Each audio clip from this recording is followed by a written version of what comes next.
tes DNA, nyatanya, banyak orang yang belum melakukannya, karena sering dianggap kurang penting. Padahal, tes DNA ini sendiri memiliki sejumlah manfaat bagi siapa saja yang melakukannya. Salah satu alasan kenapa tes DNA tidak banyak dilakukan adalah karena biayanya cukup mahal. Apalagi biayanya tidak ditanggung oleh pemerintah maupun asuransi. Sebelum tes DNA, terdapat pula sejumlah prosedur yang harus dilakukan.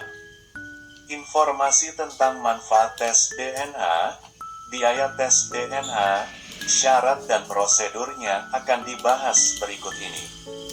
Kebanyakan orang mengira tes DNA hanya bertujuan untuk mengetahui garis keturunan saja, padahal tidak. Tes DNA juga bisa digunakan untuk mengetahui kondisi kesehatan suatu gen. Sebenarnya apa sajakah manfaat melakukan tes DNA? 1. Mengetahui garis keturunan. Tes DNA ditujukan untuk mengetahui susunan genetik, seperti garis keturunan. Hasil tes dari seorang anak akan disesuaikan dengan tes orang tuanya. Jika hasil tes DNA menunjukkan adanya kesesuaian susunan DNA, itu artinya anak tersebut adalah anak kandung orang tuanya. Tes DNA juga membantu mengetahui kelainan genetik. Tes biasanya dilakukan pada bayi yang baru lahir. Adapun penyakit genetik yang dapat diketahui, seperti Down syndrome atau Stoneman's disease. 2. Untuk kebutuhan forensik. Tes DNA juga sering dilakukan untuk mengidentifikasi tubuh korban yang mengalami kecelakaan. Sebut saja kecelakaan pesawat, mobil, bencana alam, dan kebakaran. Nantinya, susunan DNA korban dan keluarga akan disesuaikan untuk mendapatkan hasil uji forensik yang akurat. Uji forensik biasanya dilakukan atas persetujuan pihak yang berwenang, tim medis, dan keluarga korban yang bersangkutan. Ada prosedur yang harus dilalui, jadi tidak bisa dilakukan secara sembarangan. Apalagi uji forensik ada kaitannya dengan kepentingan hukum. 3. Memperbaiki gaya hidup. Kondisi metabolisme tubuh dapat diketahui dengan melakukan tes DNA. Jika hasilnya menunjukkan tanda-tanda yang berbahaya bagi kondisi kesehatan, kamu dapat memperbaiki gaya hidupmu. Mulai dari mengubah pola makan, menurunkan berat badan, dan rajin berolahraga. Selain itu, tes DNA membantumu untuk mengetahui jenis nutrisi yang dibutuhkan oleh tubuh. Hal ini tentu saja akan memudahkanmu untuk memperbaiki gaya hidup. Dengan demikian, hasilnya akan kelihatan seiring berjalannya waktu. 4. Sebagai tes praimplantasi saat bayi tabung. Tes DNA juga bermanfaat dalam proses praimplantasi bayi tabung. Tes ini ditujukan bagi pasangan yang ingin merencanakan program kehamilan. Melalui tes, akan dilakukan pemantauan terhadap kondisi gen abnormal sebelum embrio diletakkan pada rahim perempuan.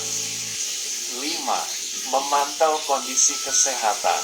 Tidak hanya anak bayi, orang dewasa pun perlu melakukan tes DNA untuk memantau kondisi kesehatan. Barangkali ada penyakit yang mulai menggerogoti tubuh, tapi kamu tidak peka terhadapnya. Mungkin karena sejauh ini tidak pernah terjadi apa-apa kepadamu.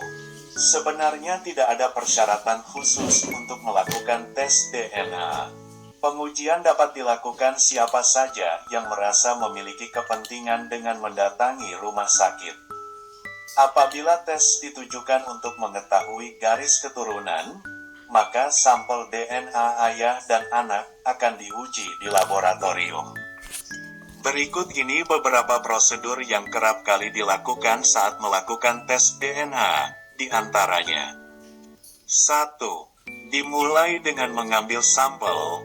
Dapat berupa sel darah merah, rambut, kulit, air liur, hingga kuku. 2. Sampel yang berhasil dikumpulkan akan melalui proses ekstraksi. Proses ini dilakukan dengan cara memberikan enzim tertentu pada sampel yang terkumpul. 3. Selanjutnya akan dilakukan pemisahan DNA melalui proses yang dinamakan elektroforesis. Prosesnya menggunakan bantuan medan listrik. 4. Dilakukan penyalinan DNA melalui proses PCR. Salinan ini kemudian diuji untuk mengetahui penanda genetik. Terdapat 3 proses yang dilalui, yaitu denaturasi, annealing, dan ekstensi. 5. Pengujian DNA dilakukan untuk mengetahui penanda genetik yang lebih spesifik. 6. Prosedur terakhir adalah membandingkan DNA. Setengah susunan DNA ayah terdapat pada anak, karena setengahnya lagi berasal dari ibu. Perlu diketahui bahwa hasil tes DNA baru akan diketahui dalam 2-4 minggu setelah pengambilan sampel dilakukan. Bagi yang ingin melakukan tes DNA, diharapkan untuk bersabar menunggu hasilnya. Walaupun memiliki sejumlah manfaat, perlu diketahui bahwa hasil tes DNA belum tentu akurat. Tes DNA juga memiliki sejumlah risiko dan komplikasi yang harus diwaspadai. Adapun hal-hal yang perlu diperhatikan saat melakukan tes DNA antara lain: 1. Terjadinya efek psikologis. Jika kamu mengetahui penyakit yang menggerogoti tubuhmu atau orang-orang terdekat, kemungkinan besar akan terjadi depresi. Penyebab terbesarnya karena kamu tidak siap menerima kenyataan pahit tersebut. Maka dari itu, pasien yang ingin melakukan tes DNA disarankan untuk berkonsultasi dengan dokter terlebih dahulu sebelum atau selama menunggu hasil DNA. 2. Tes DNA bukan untuk memprediksi penyakit. Tes DNA mungkin bermanfaat untuk memantau kondisi kesehatan tubuh, tapi bukan untuk memprediksi timbulnya suatu penyakit. Jenis penyakit yang akan menyerang tubuh tidak dapat diketahui.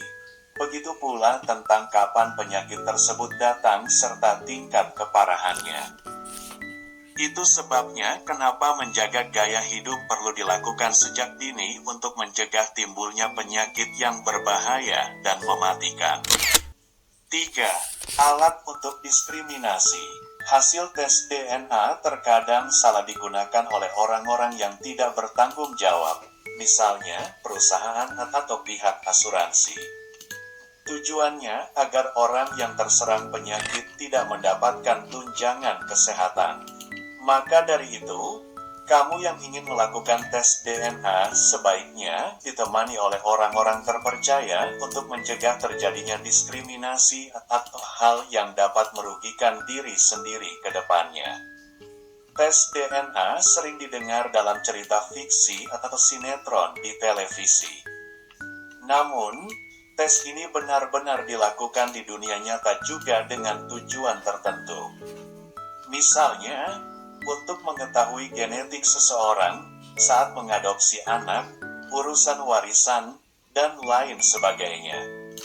Sayangnya, biaya untuk melakukan tes DNA cukup mahal.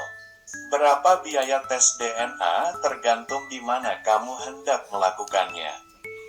Antara rumah sakit dan puskesmas, tentu terdapat perbedaan harga. 1.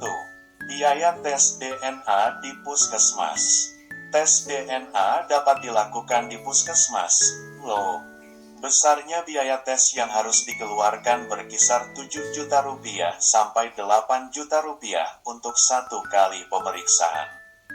Sayangnya, tidak semua puskesmas menyediakan layanan ini karena keterbatasan alat. Di sisi lain, tes DNA sendiri hanya dapat dilakukan oleh tenaga medis profesional. Tidak semua tenaga medis diperbolehkan melakukan tes DNA terhadap pasien yang ada di rumah sakit. Ini jadi peringatan untuk kamu yang ingin melakukan tes DNA di puskesmas ya. Apakah tes DNA ditanggung oleh BPJS? Jawabannya tidak, karena seluruh biaya tes menjadi tanggung jawab pribadi.